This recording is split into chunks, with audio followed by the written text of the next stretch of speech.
እንግዲህ ከዛፍ ስር ጋደም ይባልና የቅኔውን መጽሐፍ ሳይቀር እያዝና ፍትፍቱ ባገልግል ጠላው በቅምጫና ቆንጅትም ከጎንህ ጋደም ትልና ስታጨዋውትህ ውቢቱ ሸግዬ ሆይ ሆይ ሆይ ሆይ ገነት ማለት ይሄ ነው ሆድዬ።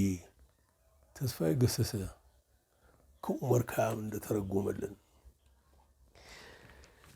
ኡመር ኸያምን ተስፋዬ ገሰሰ ተርጉሞት ለገጸ ንባብ ሲበቃ መቅድሙን ወይም መግቢያውን የጻፈው ጋይ ስብሐት ላብ ነው።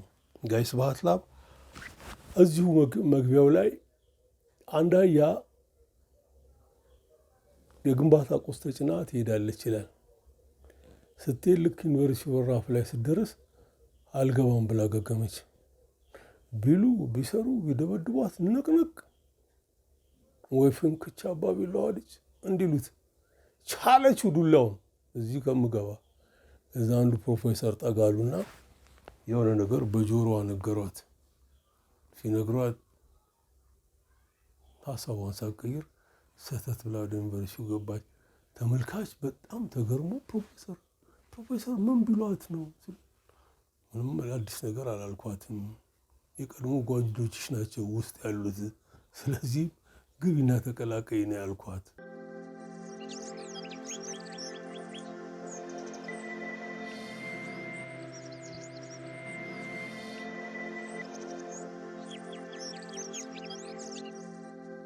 ይሄው ቀልድ ይቀየራል የሆነ ቦታ ላይ። አሁን ተማረውን ተመራመረውን ምኑን የሚፈጥሩ ዩኒቨርሲቲዎች ናቸው። ምን ያህል ያስተዋሉ ዜጋዎችን፣ ሩቅ ሀሳቢዎችን፣ የጋራ መኖሪያችን የምትሆኑ ዓለም እየፈጠሩልን ነው። እዩት ሚዲያውን፣ በተለይ አሁን ማህበራዊ ሚዲያውም ሆነ ዩቱቡ የሚለቀቀው ነውና እያንዳንዱን ሰው መዝኑት። በምን አይነት ተቋም ውስጥ ነው የሰለጠነው? የት ነው የተማረው ብላችሁ የምታደንቁና የምታከብሩት የመኖሩን ያህል የሚያስደነግጣችሁ ይህ ከአንድ ተማረ አወቀ ከሚባል ሰው የሚወጣ ነው ብላችሁ የምደነግጡላቸውንም ታያቸዋላችሁ።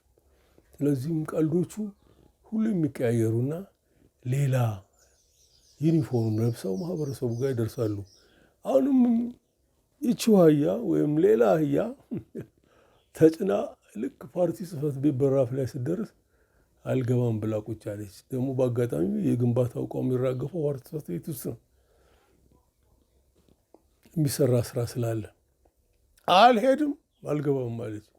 ፓርቲ ዋና ጸሐፊ መጣና በጆሮ አንድ ነገር ነገራት።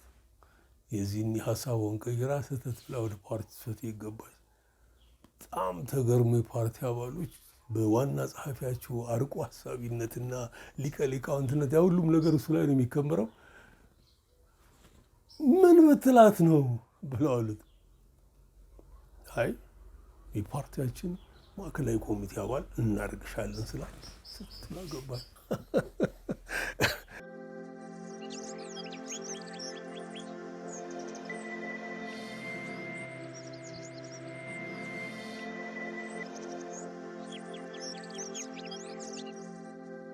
ሰሞኑን ያበራ ለማን ግለ ታሪክ እያነበብኩ ነው። አንድ ገጠመኝ በጣም አስገረመችና ያዝናናችኝ ስለሆነች ላጋራችሁ ይገባል። ሰሜን ኮሪያ ሄዶ ነበር በ1980 አንድ ትልቅ ፌስቲቫል ነበር። እዛ ፌስቲቫል ላይ ታደመ። በስነ ጽሁፍ ዓለም ውስጥ የሚታወቅ ሰው ስለሆነ አንድ ኮሪያን ቤተሰብ ውስጥ ተጋበዝኩ አለ። በአጋጣሚ ሰውየው ደራሲ ነው። ከዛ የጻፈውን መጽሐፍ ያሳየኝ ኪም ኢል ሱንግ ነው የሚለው። እንዴ እኮ ያንተ መጽሐፍ አይደለም የኪም ኢል ሱንግ መጽሐፍ አይደለም ብሎ ሲለው አይደለም የራሴ መጽሐፍ ነው፣ ግን በሳቸው መንፈስ አነሳሽነት እንደነዚህ አይነት ነገሮች ስለምንጽፍና ስለምንጠበብ ሁሌም መጽሐፎቹ የሚወጡት በሳቸው ስም ነው ያለው። እንግዲህ ልብ አድርጉልኝ፣ ኢጎን ኮንትሮል ማድረግ አለመቻል እንዴት አስቸጋሪ እንደሆነ ልብ ላለው ያሳያል። አበራ አልተከራከረም። ዝም ብሎ የሚበላውን የሚጠጣውን አብሮ ከተቋደሰ በኋላ እርግጠኛ ነኝ እዚህ ቤትም እንድመጣ የፓርቲው ፍቃድ አለበት አለኝ። በእርግጥም ነው።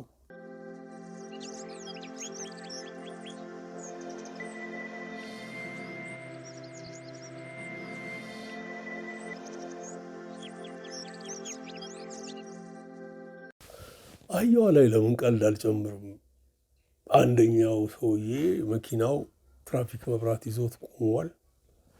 አህያዋ በትራፊክ በዜብራው ላይ ቀጭ መቼም እንትና ይመቻል ሆኗ እያደረገች ስታልፍ አይቶ ያደንቃትና ሴትዮዋን ደግሞ ሲያት ደንበክ ነው የምትለው። መስታወቱን ዝቅ አድርጎ ከአንቺ አህያዋ ትሻላለች አላት። ሴትዮዋ ሲዋዛ ናት። ዞር ብላ ጌታው የሚጥሞትን የሚያውቁት ራስዎት ኖት ብላ ወደ ጉዳዋ ሄደች።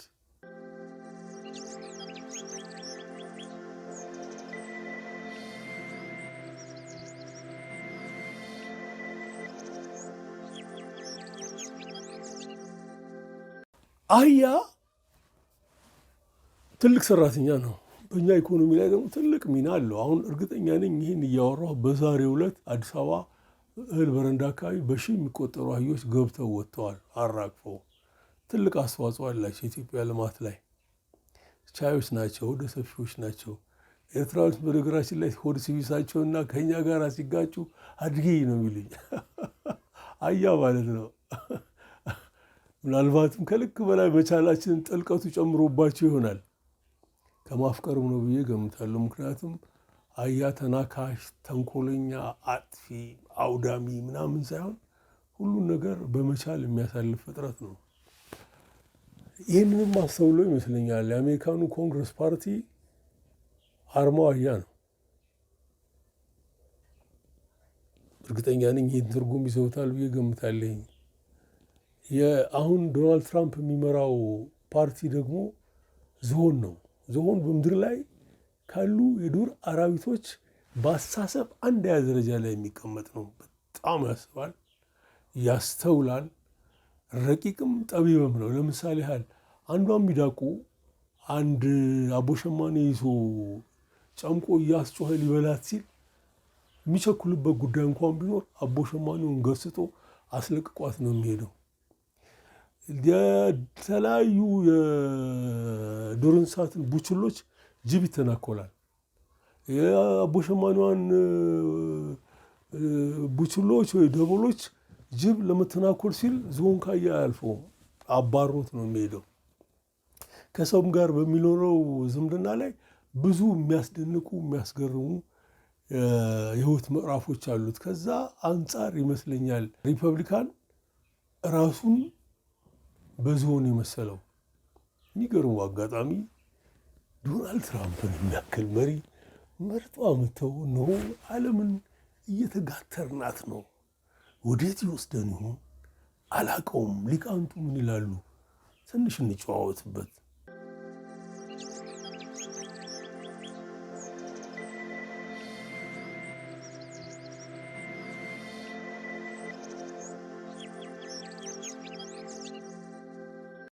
ኒዮም ቾምስኪ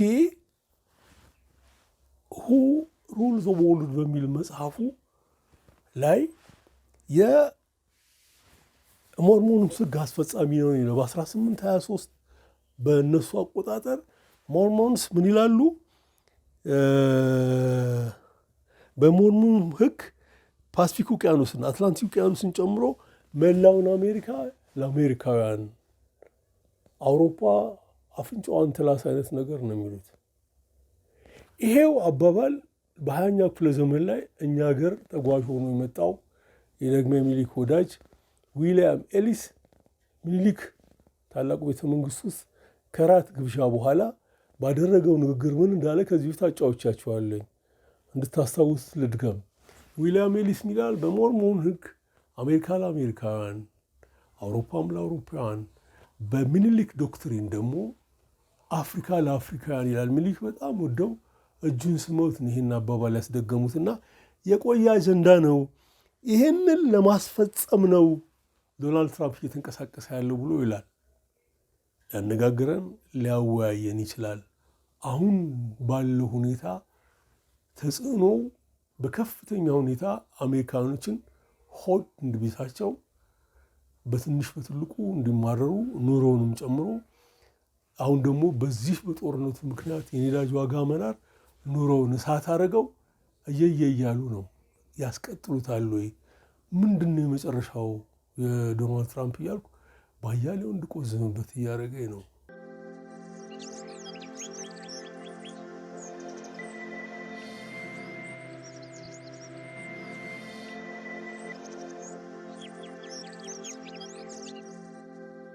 ቾምስኪ ኢራን ይላል ኒክሌር ቦምብ ቢኖራትም አትተኩሰውም ይላል።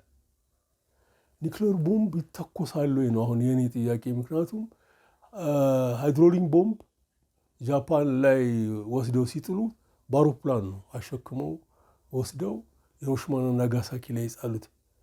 ይህንን ወረራ የሚያካሄደውን ኮሎኔል ደግሞ ቀድመው ነግረውት በስነ ልቦና ተዘጋጅቶ፣ ምክንያቱም ይህን ቦምብ ወስዶ የሚጥለው ሲቪል ማህበረሰብ ላይ ነው። ሲቪል ማህበረሰብ ላይ ለወታደር ኢሞራላዊነት ነው፣ በጣም ሞራል ቢስ መሆን ነው። ግን ከሀገር ደህንነትና ሰላም አኳያ ደግሞ አስፈላጊ ነው ብሎ አሳመኑት። ጦርነቱ መቆም አለበት፣ ጦርነቱ እንዲቆም ይሄን ማድረግ አለብን። ይሄን ካላደረግን ጃፓኖች የመጨረሻው እስከሚሞት ድረስ ይፋለማሉ። ምክንያቱም ጃፓኖች ሞትን ይንቁታል። ባለፈው እንዳጫወትኳችሁ በፐርል ሃርበር ላይ መጥተው የአሜሪካን ባህር ኃይል መደብ ላይ መጥተው መርከቦቹ ላይ ባህር ኃይል ቤዙ ላይ ሲፈጠፈጡ የተወሰኑት ጃፓናውያን እኮ ተርፈው ነበር። አብራሪዎቹ ሲተርፉ እልል በቅምጤ ነው በእኛ ስነ ልቦና፣ በምዕራቡም ስለ ልቦና። በጃፓኖቹ ግን ኖር ነበረ። ምክንያቱም ሰውየው ከመሞቱ በፊት ጀግና ተብሏል፣ የሚገባውን ኒሻን ተሰጥቶታል። ቤተሰቡም እርሙን አውጥቷል፣ ሞቷል ብለው ነው የሚያምኑት ፓይለቱ። ተርፎ መኖርን የማይቀበሉ ናቸው። ስለዚህ ይህንን መቀልበስ የምንችለው ይህንን አይነት እልቂት ህዝባቸው ላይ ስናደርስ የጃፓን መንግስት እጁን ይሰጣል ነው ያሉት። ልክ እንዳሰሉት ነው የሆነው። ወዲያው ነው በቃ ትጥቅ ፍቱ፣ ተኩስ ቆሟል። ምን አለ ግን እኔ ልጅ ሆኜ ሁሉ 1950ዎቹ 60ዎች ውስጥ አንዳንድ ጋዜጣ ላይ ትንንሽ ደሴት ላይ አሁንም ወሬ ጦርነቱ መቆሙን ያልሰሙ ጃፓን ወታደሮች ዘብ ቆመው እንደነበር ፊልም ተሰርቶባቸው እንደነበር ምናምን አስታውሳለሁ። እዚህ ድረስ ነው። ያንን ወታደራዊ ሞራል ለመስበር እነዛን ሁለት ቦምቦች ሁለት ቦታ ወስዶ የሚጥል ካፕቴን ያስፈልግ ነበር። ያን አድርገዋል። አሁን ይሄኛው ኒክሌር ቦምብ ይተኮሳል ወይ ነው? እኔ አልመሰለኝም። እንግዲህ ስለ ወታደራዊ ጉዳይ ካለኝ መጠነኛ እውቀት አኳያ ከህይወቴም የወጣትነት እድሜን ከላሰው ሳይንስ አኳያ የሚተኮሳውን ወስዶ የሚጣል ነው። ብጥለው ማን ላይ ነው የምጥለው ነው ኢራን የምለው። የኒዮም ቾምስኪ ምርምር አጥለውም ከጣለችም ሌሎቹ ሀገሮች በሙሉ ያላቸውን ቦምብ እሷ ላይ አምጥተው ይጥሉና ከምድረ ገጽ ያጠፏታል ነው የሚለው። ከዚህ ይሰውረን ነው፣ ሌላ የምለው ነገር የለም። ከዚህ ይሰውረን ነው። አካሄዳቸው ምንድነው? የጠራ ነገር የለም።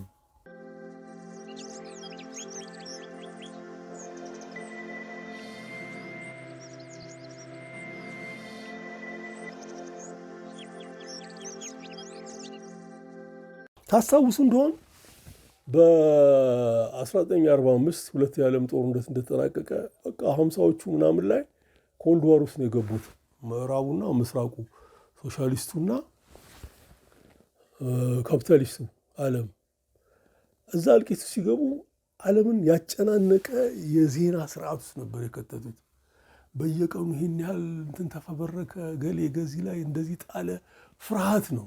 እነ ኔቶም ናቶም እንደዚህ የተፈጠሩት በዛ ነው። ምስራቁም ዓለም የራሱን የመከላከያ ኃይል ፈጠረ። ምስራቁ ዓለም ከጨዋታ ሲወጣ ነው የእነሱ የመከላከያ ኃይል እንትን ያለው። ኔቶም ቀጠለ። የምዕራቡን ዓለም ደህንነት ጠብቃለሁ ብሎ ነው። ግን አንጎላችን እንዴት ጨምዶ እንደያዘው ገምቱ። እኔ በልጅነቴን የጀመረኝ ይሄ የእኛ ሬዲዮን እንግዲህ በተወሰነ ደረጃ ቢነግረን ነው። ጋዜጣው ምን እንዳሁኑ ያደገ ቢሆን ምን ያህል ሊያጨናንቅ እንደሚችሉ ገምቱ። እንደዛም ሆኖ ግን ሶቪየት ህብረት ስትፈርስ ያ የኮልድ ዋር አጀንዳ ተዘጋ። አሁንም ልክ እንደ ኮልድ ዋር ወይ ኢራንን ከምድረ ገጽ ካላጠፉ አለበለዛም የእሷ በቀል መራር ሆኖ እነሱን ለአንዴም ለመጨረሻ ጊዜ አንገት እስካላስደፋች ጊዜ ድረስ ይሄ ሚዲያ የዚህ ሚዲያው አናውንስመንት አይለቀንም። በየቀኑ ይሄንኑ ዜና እየጋቱን ነው የምንኖረው። አስደንጋጭ ነው። ኔቶንስ እንዲህ በአንድ ጊዜ ሙሽሽ እንዲያደርግ ያደረገው ምንድን ነው?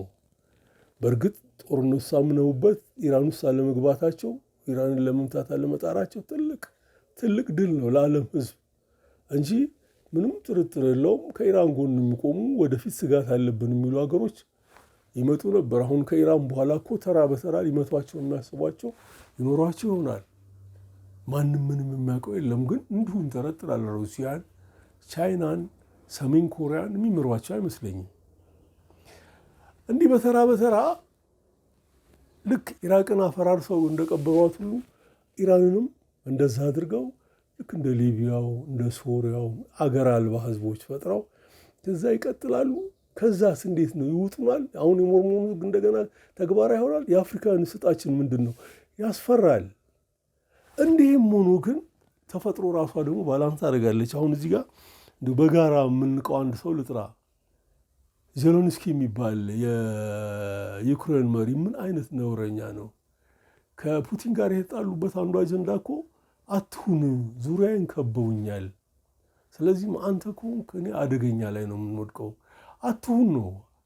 ከጎረቤት ጋር ተስማምተህ ብትሄድ ይሻላል። ገና ለገና ምዕራቡ ዓለም ያግዘኛል፣ ቦምብ ይሰጠኛል ብለህ ለሀገር እልቂትና ፍጅትን ታመጣለህ። ያ አትሁን የተባለበት ናቶ ምንም የሚከላከለው አልሆነም። ይኸው አሁን ያለንበት ቦታ ነው። አስደንጋጭ ነው። እና ልብ ብለን ስናይ ጉዳዩ አብ ለባብ ይተያያል፣ ካብ ለካብ ነው። ራስህን የምትጠብቅበት በቅጡ መርምረህ ተግባራዊ የምትሆንበት በፍጅት የማታምንበትን ዓለም መፍጠሩ የግድ ነው። ያ ካልሆነ የዓለማችን አካሄድ አስፈሪ ነው። ይሁን እንጂ አልፈራም፣ እኔ አልቆምም። ማሰቤን አልተውም፣ ማጥናቴን አልተውም፣ ማንበቤን አልተውም። ዋስ ጎይንግ ኦን እጠይቃለሁ።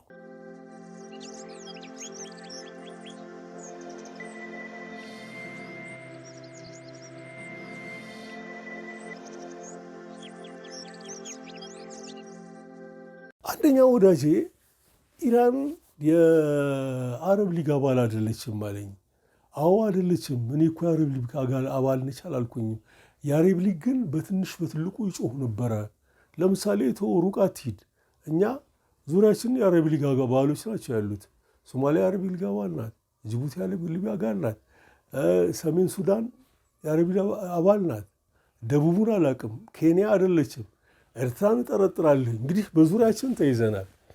በእንዲህ አይነት ሁኔታ ውስጥ እያለን ህዳሴው ግድብ ላይ ውሃ በምንሞላ ጊዜ ምን ያህል ያቅራሩብን ነበረ፣ ምን ያህል ይጮሁብን ነበር። እነሆ ዛሬ በሀገሮቻቸው ላይ ሚሳኤል ሲዘንብ ለምን ዝም አሉ ነው።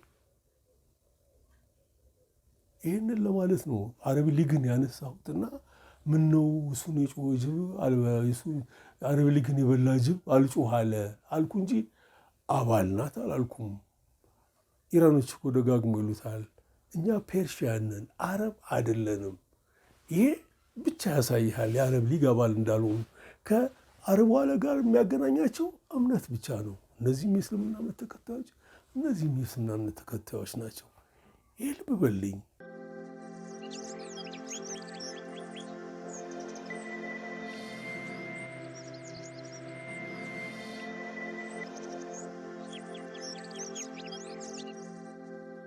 ከዩናይትድ ስቴትስ ይደወልልኛል። ጓደኞቼ፣ የቅርብ ወዳጆቼ በሳምንት 1-2 ጥሪ ይኖረኛል። ወይ 15 ቀን እንደዚህ ይኖራል። እናወራለን ስለ ራሳችን፣ ስለ ማህበራዊ ህይወታችን። እንደ ሰው መጠንቀቅ ያለበት ነገር ምንድን ነው እናወራለን ከጓደኞቼ ጋር። መጨረሻ ላይ ግን ምንድን ነው ተስፋችሁ?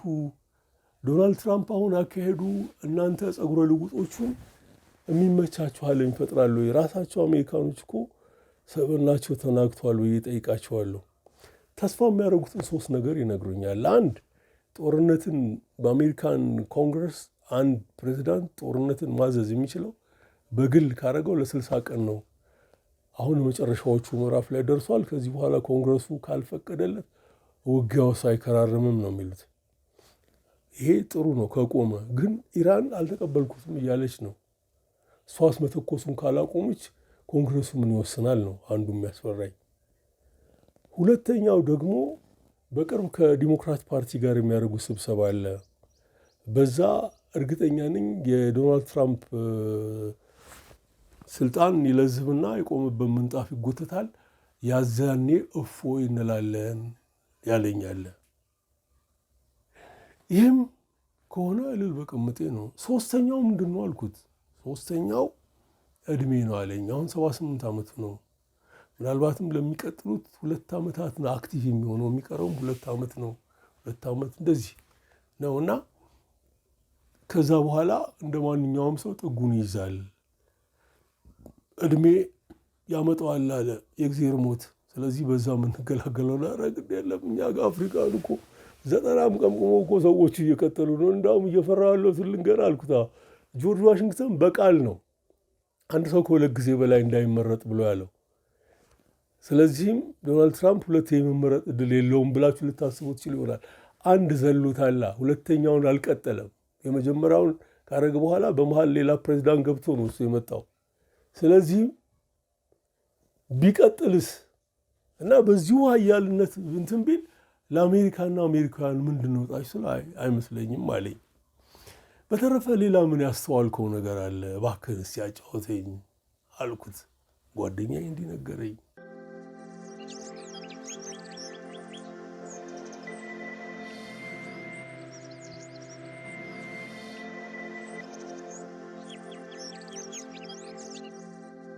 በጣም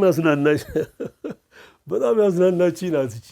ይህ አይነት አንተን እዛ ድረስ አሁን እኔ ከአትላንቲክ ውቅያኖስ ማዶ ቀይ ባህርን ተሻግረህ ወደ ኢኩዌተር ምድር ወገብ ላይ መተህ ነው እኔን የምታገኘኝ። እዚህ ጋር ተቀምጬ እዛ ጋር የሚካሄደው ነገር ያሳስበኛል። እንዲህም ሆኖ ብዙ ኢትዮጵያውያን በአሁኑ ሰዓት አሜሪካን ውስጥ ምን እየተካሄደ እንዳለ ምንም የማያውቁ እንዳለ ታውቃለህ አለኝ። አልደነቀኝም። በህይወት ውስጥ እንዲህ አይነት ሰዎች የማውቃለሁ። በተለያየ አጋጣሚ ላይ የተለያየ ውጥረት ላይ ሆነን በፍጹም ያ የውጥረቱ አካል የማይሆኑ አንድ ካምፕስ እየኖርን አንድ መኝታ ቤት ስንትኛል የራሳቸውን ህይወት የሚኖሩ ሰዎች አሉ። አንዳንዴ እንዳውም እውነቱን ለመናገር በእነዚህ ሰዎች እቀናለሁ። ምክንያቱም ኮሽ አይልም ላይፋቸው። ሀኒ ትለዋለች ደውላ፣ አቤት እንትን ይዘህና ትለዋለች። ይዞ ይገባል። በቃ የሰማው ይሄን ነው። ከዛ ስራ ገብቷል። ከስራ እንደወጣ ያን ሸምቷል። ሱፐር ማርኬቱ አሁንም እንደጠገበ ነው። ይገባል። ከባለቤቱ ጋር ስለሆነ ላያወሩ ይችላሉ። በቃ እና የራሳቸው ሰላም አላቸው። ግን ይህ ዓለም ደግሞ እንዲህ ሆነ ዘላለም የምትኖርበት ነው ወይ? ምንም የማያውቁ አላለኝ። ግን በአንድ በኩል ያስቀናሉ፣ ምንም ጥርጥር የለውም። ምክንያቱም የራሳቸው ሰላም አይናጋም። በሌላው እኮ ነው እኛ አሳራችን እንድናይ የምንሆነው። ያናገዋል። ሰላምህን እንዴት ነው መኖር ያለብህ? ያስፈራል። ግን የኢትዮጵያዊ አባባልን ደግሞ አትርሱት። ዝናብ እንዳመጣጡ አይዘንብም። ስለሰጋህ አይደለም። ሊደርስ ካለ ምዕራፉ ሲገለጥ መኖር ነው። ልክ ህይወት እንዳለ ሁሉ ሞት አለ። ያም ሆነ እንዲህ የሚኖሩም አሉ።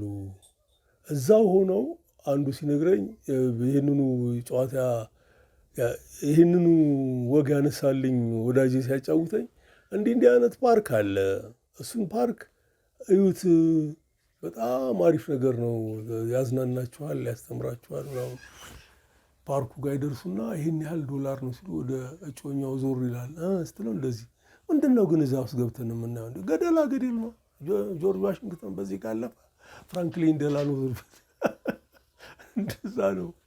ገደላ ገደላው እኔ እዛ ሀገሬ ስንቱን ገደል ዘልዬ ነው እዚህ መጣሁት። አይ አልፈልግም ምንም ማለት እና እዚሁ ፎቃችንን እያየን ፎቃቸውን እያዩ ሲዝናኑ ቆይተው ወደ የሚያዝናናን የምታውቀው አንተ ነው ወደ ቤታቸው ይመለሳሉና የሚደረገውን እውቀት አይደለም መረጃ አይደለም ምንድነው የሚካሄደው የማያውቁ ሰዎች አሉ፣ ይጎዳሉ። አሁን እኔ ወደ ኢትዮጵያ መልሼን ከኢትዮጵያዊነት ጋር አያይዤ ላወራው እችል ነበር፣ ግን ሰዓታችን ይዞብን ይሄዳል።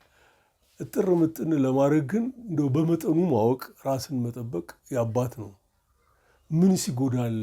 ሙዚየሞቻቸውን፣ ጋለሪዎቻቸውን፣ ፓርኮቻቸውን መጎብኘት እውቀት ይጨምርልሃል። ማወቅ ከፈለክ መማር ከፈለክ ደግሞ ህሊናን ያሰፋዋል።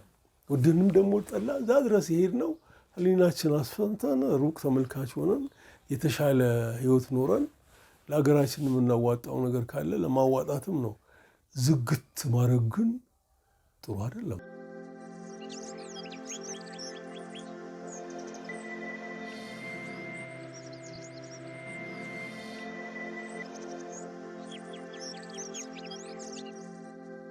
እውነቱን ለመናገር እንደው ሰውን ሁሉ ከኑገስ ገኘ ሰሊጥ አብረህ ተወቀጥ ማለት ተገቢ አይደለም። አሁን ቅድም የተወሰኑ ሰዎች ሊሆኑ ይችላሉ በአካባቢያቸው ምን እየተካሄደ እንደሆነ የማያውቁ የዛን ያህል የተቀቡ አርቆ አሳቢ ግን ዝምታን የመረጡ አያሌ ኢትዮጵያውያን እንዳሉ አውቃለሁ። ከአንዳንዶችም ጋር እንደዋወላለን፣ ሀሳብ እንለዋወጣለን። አሁን ከሰፈራችን ልጆች መካከል አንዷ ፀሐይ ባሪያ ናት። ፀሐይ ባሪያ ደማቅ ጥቁር ታውቃላችሁ። እርግጠኛ ነኝ አሁንም ጉልምስናው ላይ ያው ውበቷ አብሯት ያለ ይመስለኛል። ዋሽንግተን ነው የምትኖረው። ባሪያና የሰፈር ልጅ ሄደ ከጀርመን። ከዛ ሙዚየም ይዛው ሄዳ የጆርጅ ዋሽንግተን እንደዚህ ነው ምናምን እያለች የተቀበሩበትን ቦታ ምናምን አስጎበኘችው። ከዛ ሰፈር ከመጣ በኋላ ምን አየህ አሉት። አበሾቹ ሬስቶራንት ውስጥ ነው የሚያገኙት። ምን አየህ ሲሉት አጽም ስታስቆጥረኝ ውዬ መጣሁ አይነት ነገር ነው ያለው። እና ለነሱ ሚዛን የደፋና ትልቅ ነገር ለእኛ ዋጋ አንሰጠውም። ከቀበርን በኋላ እኮ መቃብር ቤቶቻችንን እንደ ሙዚየም ወይም እንደ መናፈሻ አንጠቀምባቸውም። እንግዲህ ወደፊት የሚመጣው ትውልድ ይሄን ያደርገዋል ብዬ ተስፋ አደርጋለሁ። እና እነሱና እኛ የተለያየ ነው፣ ጽንፋችን በጣም የተለያየ ነው። እንደዛም ሆኖ እኛም የምንገባቸው የእኛ አስተሳሰብ የሚገባቸው በተጨማሪም ደግሞ የምዕራቡ አስተሳሰብ ገብቷቸው የራሳቸው አድርገው ለሌሎቻችንም ማጋራት የሚሹ አስተዋይ ህሊናዎች መኖራቸውን በዚህ አጋጣሚ መመስከሩ የግድ ነው።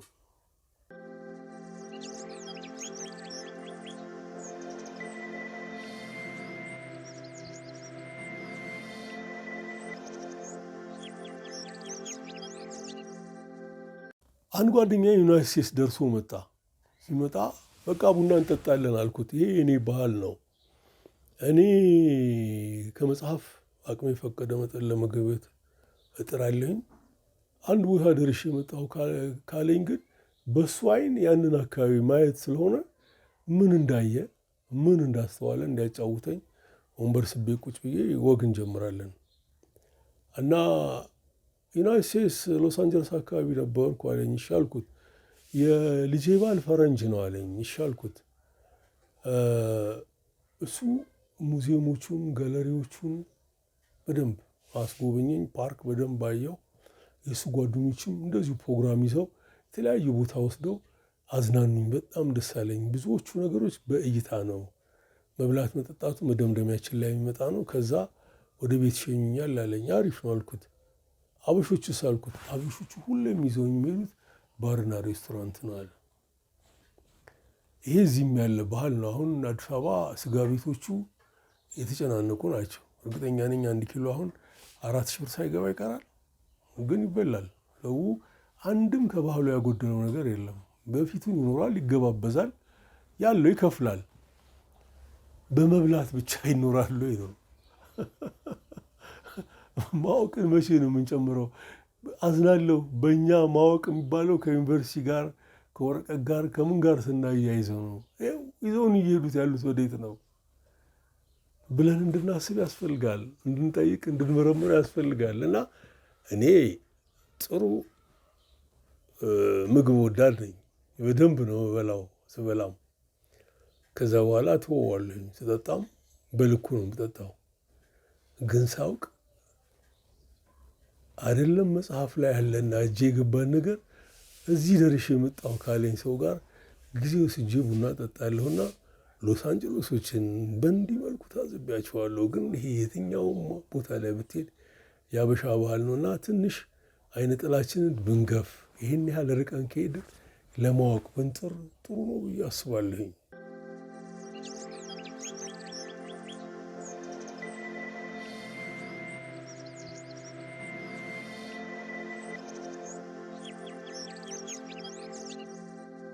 ጋሽ አሰፋ አሜሪካን ባሉ ኢትዮጵያውያን ላይ ሲያላግጥ ምጸቱ በጣም ኃይለኛ ነው።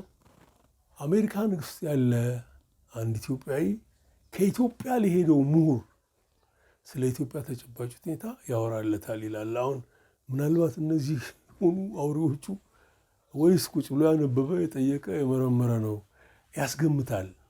አሁን በጣም ዓለምን መረጃው አጥብቦታል። እያንዳንዱ ኢትዮጵያዊ እዛ እንዴት ብሎ እንዳደረ ማወቅ ይቻላል። እኛም እዚህ ያለንበት ሁኔታ እዛ ያሉት ኢትዮጵያውያን እንደሚያውቁት ሁሉ።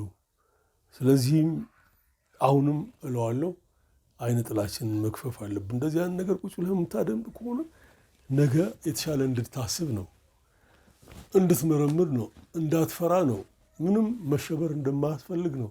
ይህንን ነው መናገር የምፈልገው። ምክንያቱም በኮልድ ዋር 50 ዓመት ነው ልጅነታችንን፣ ወጣትነታችንን፣ ጉልምንስናችንን እንክት አድርገው የበሉት። አሁንም ተራ በተራ የሚያጠፏቸውን እስከሚያጠፉ ጊዜ ድረስ ይቀጥላል። ስለዚህ እኔ ምን አሸበረኝ? የሀገሬን ደህንነት የመጠበቅ ኃላፊነት ገቨርንመንት አለበት፣ ይጠብቃል ብዬ ተስፋ አረጋለሁ። እንደ ዜጋ እኔ ምን አሟጣለሁኝ አረጋለሁ። በተረፈ እዛ ድረስ ሄዶ መጨናነቁ አስፈላጊ አይደለም እንጂ አካሄዳቸው አንዱ ሌላውን ከምድረ ገጽ ማጥፋት ይመስላል።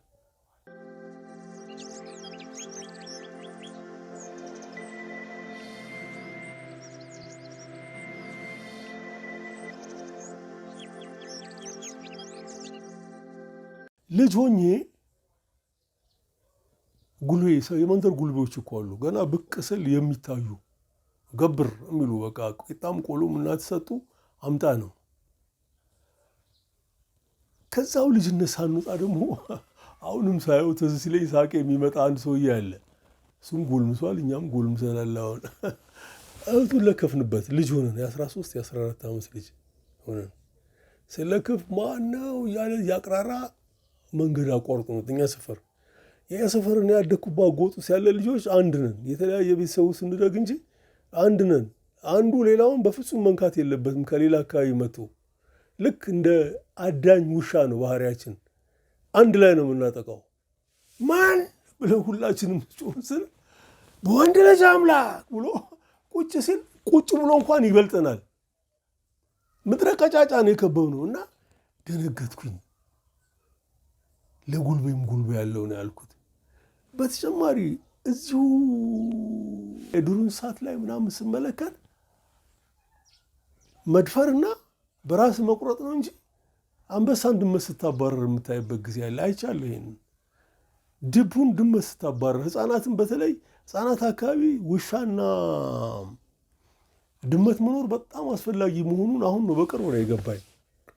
ምንም አይነት የዱር አውሬ ህፃናቱን አይነኳቸውም። እነሱ እስካሉ ጊዜ ድረስ ይከላከላሉ። ልብ አድርጉልኝ፣ ድብን፣ አንበሳን፣ ነብርን መመለስ ይችላሉ ውሻና ድመት። ይሄን አስተውያለሁ። ለሰውም ጉልቤ አለው፣ ጉልበተኛ ጉልቤ አለው። በጉርምስና የማጋጥሙኛ እንደዚህ አይነት ነገር ካልታሰበ አቅጣጫ የሚመጣ የወንድ ወንድ አለ። ልክ ያገባውና ይበትነኝ ያንን ምድር ጠበበኝ የሚልም ጉልቤ ዞር ያደርገዋል። በንባብ ማሪዮ ፑዞ በጻፈው ጎድፋዘር ላይ ሉካ ብራሲ የሚባል አስፈሪ ገጸ ባህሪ ያለ። ሉካ ብራሲ አንድ ቦታ ታየ ማለት አደጋ አለ ነው የሚለው። በቃ ማሪዮ ፑዞ ሲገልጸው እንዴት አስፈሪ እንደሆነ ገምቱ። ብዙ አስፈሪ ነገሮች ሲሰራም ያሳያል። ሉካ ብራሲ በፊልም ደግሞ ስታዩት እንዴት ያስፈራል። በጎድፋዘር ላይ የመረጡት ገጸ ባህሪ አስፈሪ ነው። ራሱ ቁርጥ ሉካ ብራሲን ይመስለው። የሚገርሙ አጋጣሚ ሉካ ብራሲን የሚገል ወንድም አለ። እንዲህ አይናችን እያየ ፊልም ላይ ሁለት እጆቹን እንዲህ ባንኮኒ ላይ አስቀምጦ ከፊት ለፊት ካለው ጋር ሲያወራ ከግራና ቀኝ በጩቤ ነው። ከጠረጴዛው ጋር እጁን ይሰፉታል። ከኋላ አንዱ መጥቶ ያንቀውና ሉካ ብራሲን የሚያክል ካራክተር በወንድ ይሸኛል። ሁሌም ጉልቤ እንደተኮነ አይካሄድም። ይኸው ዘመኑ እያሳየን እኮ ነው። ደራሹን አጠፋዋለሁ ያሉ አልጠፋም። እንደውም ይላል ለእኔ ሃኒ ባጀር የሚሉት አንድ የዱር አራዊት አለ። ትላንትና እሱ ላይ ዌብሳይት ውስጥ ገብቼ ሳነብ ነበር። ይገርመኛል።